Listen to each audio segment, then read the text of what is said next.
Viewers, নমস্কার সবাইকে। Welcome back to my YouTube channel. আজকে আমি খুবই মজাদার একটি রেসিপি আপনাদের সাথে শেয়ার করব। আজকে আমি রান্না করব হাঁসের মাংসের ভুনা, তাও আবার নারকেলের দুধ দিয়ে। এটি কিন্তু খুবই মজাদার। তো চলুন দেখে নেওয়া যাক এই রেসিপিটি। এখানে আমি 1 কেজি পরিমাণ হাঁসের মাংস কেটে ধুয়ে পরিষ্কার করে নিয়েছি। আমরা যেভাবে বাসায় ছোট পিস করে কাটি আমি ঠিক ওভাবে কেটেছি, আপনারা চাইলে বড়ও কাটতে পারেন, সমস্যা নেই।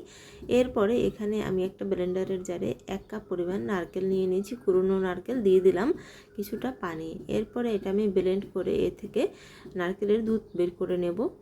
তো এভাবে একটা বোল দিয়ে উপরে ছাঁকনি দিয়ে নারকেলের দুধটাকে এভাবে চেপে চেপে একটু বের করে নিলাম। তো দেখুন এভাবে আপনি নারকেলের দুধ বের করে নেবেন। চুলায় আমি একটা কড়াই বসিয়ে দিয়েছি এবং এর ভিতরে দিয়ে দিলাম 1/3 কাপ রান্নার তেল, দিয়ে দিলাম 3 টুকরা দারুচিনি, 3-4টি লবঙ্গ, 2টি তেজপাতা এবং 4-5টি গোলমরিচ এবং 4-5টি এলাচ। একটু পরে এর ভিতরে দিয়ে দিলাম, এখানে আমি 1 কাপ দিয়ে দিলাম পেঁয়াজ কুচি। পেঁয়াজ কুচি দিয়ে নেড়েচেড়ে যখন ঠিক এভাবে একটু নরম হয়ে আসবে তখন এর ভিতরে দিয়ে দিলাম 2 টেবিল চামচ আদা বাটা, 1 টেবিল চামচ রসুন বাটা। হাঁসের মাংসে কিন্তু আদা বাটা বেশি হবে এবং রসুন বাটা কম হবে। এরপরে দিয়ে দিলাম গুঁড়ো মশলা, 2 চা চামচ হলুদ গুঁড়ো। এখানে আমি দিয়ে দেব 4 চা চামচ মরিচের গুঁড়ো। এরপরে দিয়ে দিলাম ধনিয়া গুঁড়ো 2 চা চামচ, জিরা গুঁড়ো 1 চা চামচ। মশলাগুলো দিয়ে নেড়েচেড়ে একটু মিশিয়ে নিলাম। চুলার আঁচ মশলা কষানোর সময় মিডিয়াম আঁচে রাখতে হবে। এরপরে সামান্য একটু পানি দিয়ে মশলাগুলো খুব ভালো করে কষিয়ে নিতে হবে।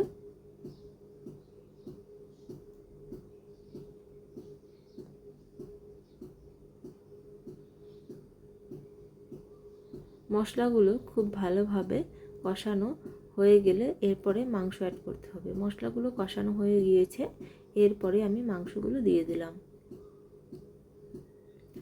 মাংস দিয়ে দেওয়ার পরে দিয়ে দেব লবণ। আমি এখানে আমার স্বাদ মতো লবণ দিয়ে দিয়েছি। এখানে আমি 4 চা চামচ লবণ দিয়ে দিয়েছি।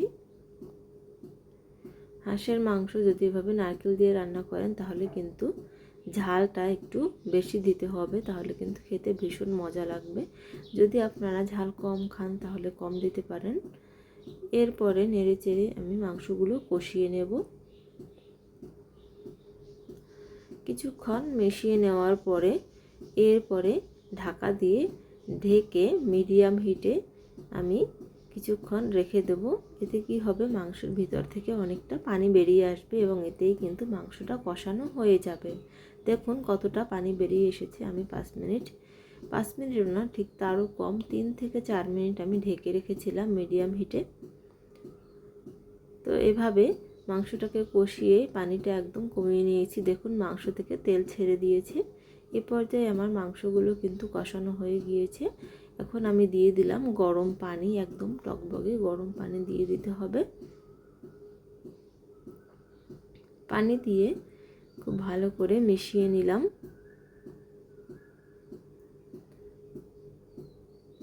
এরপরে এখানে কাঁচামরিচ অ্যাড করব, এতে কিন্তু খুব সুন্দর একটা ফ্লেভার আসবে। আমি এখানে 4টি কাঁচামরিচ এভাবে ভেঙে দিয়ে দিলাম। নেড়েচেড়ে মিশিয়ে এভাবে ঢেকে একদম মিডিয়াম হিটে রান্না করে নেব 10 মিনিট। ফিরে এলাম 10 মিনিট পরে। দেখুন ঝোলটা কিন্তু অনেকটা টেনে এসেছে। তো এ পর্যায়ে দিয়ে দিতে হবে আমাদের নারকেলের সেই দুধ।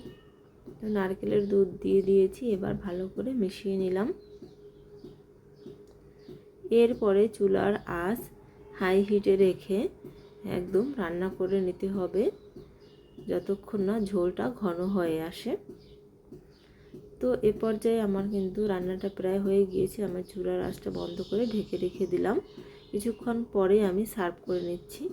আমার এই হাঁসের মাংসের রেসিপিটি যদি আপনাদের ভালো লাগে তাহলে অবশ্যই আমার ভিডিওতে একটা লাইক দেওয়ার অনুরোধ রইল এবং আমার চ্যানেলটি যারা সাবস্ক্রাইব করেননি আমার চ্যানেলটি সাবস্ক্রাইব করে আমার পাশে থাকবেন। Thank you.